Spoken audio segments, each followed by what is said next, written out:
up, Cinema Shogun here, and Tim Pool just got swatted again. As most of you all probably already know, Tim Pool just got swatted a little over a week ago while in the middle of live streaming, and now tonight, he just got swatted yet again.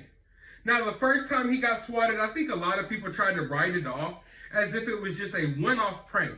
Someone was just pranking Tim Pool. But I made the point in prior videos that I thought it was much, much more than that, because the timing was very odd. Marjorie Taylor Greene had just appeared on the show the day before. It was January 6th.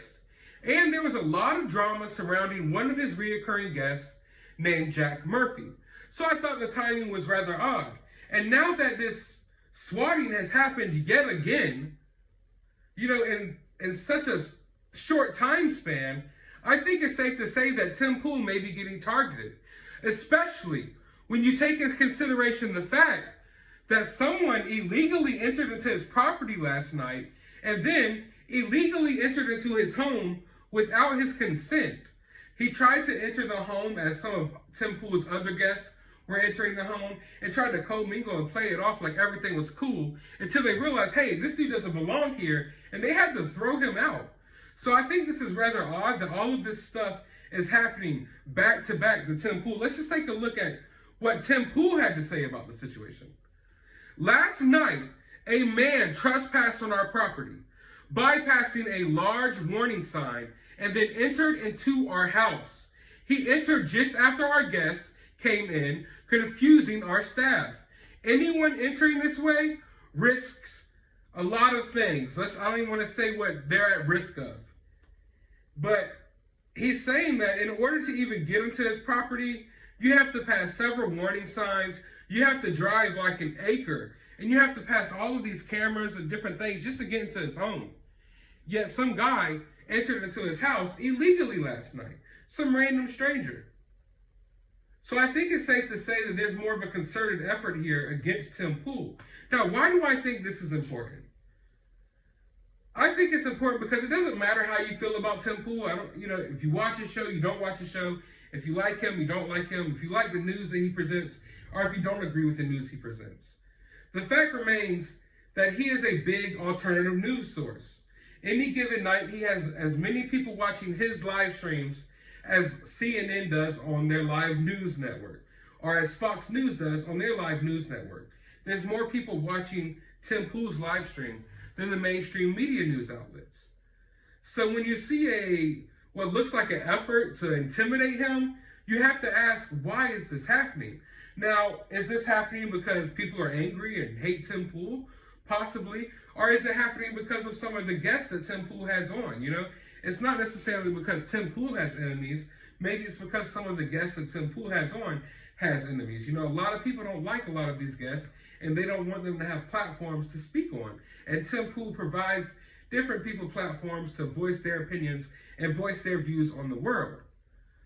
So when you see an effort to silence that, you have to worry, because right now I think we can all realize that one of the mainstream media's main targets is Joe Rogan. You know, Joe Rogan used to be one of the biggest alternative media outlets, like on YouTube. One of the biggest podcasts, you know, in the world right now. The biggest podcast in the world right now.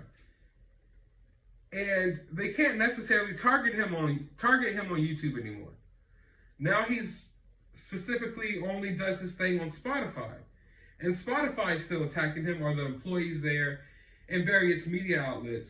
But YouTube can't do anything about it because he's no longer on YouTube.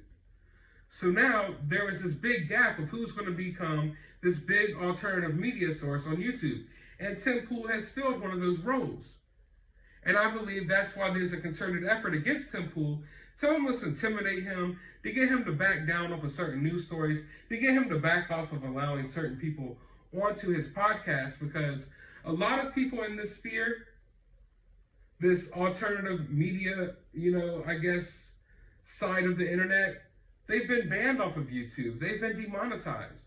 Tim Pool is one of the last big channels that still has monetization because he's managed to dance around a lot of topics. He doesn't talk about a lot of topics. He doesn't cover certain things because he knows how YouTube is, and he knows how to dance around a lot of YouTube censorship, which is something that I don't know how to do. I don't know how to do that because YouTube hits every single one of my videos. But it is what it is. Tim Pool knows how to dance around that. So when they can't strike him in ways that they strike other YouTube channels, they have to find other ways to do so. Maybe by swatting him. Maybe by sending random creepos and crazies to show up at his house. Because they don't want people to have these alternative ways to get information. Regardless if you agree with the information or not, regardless if you watch the show or not. They don't like that this many people are watching the show. They don't like that this many people are relying on someone else for the news instead of the mainstream news outlets. Because therefore, people have access to different narratives. But they only want people to go down one path and follow one narrative. So I think it's majorly important when we see someone who's big, a big alternative media source or a big alternative source for news getting targeted. It's something that we have to speak upon because I'm someone that is in this sphere as well. I'm trying to bring you all news. I'm trying to bring you all information. A lot of this information is stuff that the mainstream media doesn't want to bring you all. And even when the mainstream media brings you some of the information I bring you, they bring it to you with their own spin. And their own spin isn't based in reality, it's based on their own narrative. And they don't want people to get real unfiltered views from real people on the ground who aren't these corporate media outlets. So when you see them attacking Tim Pool and you notice there's swatting's happening and all this stuff happening, you have to question why, and better yet, you have to start wondering who's next and how soon before it starts happening to you. So I want to hear your thoughts about this down in the comments below. While you're down there, hit that thumbs up button, hit that subscribe button, ring that notification bell, and as always, find some time out of your day to go watch a movie.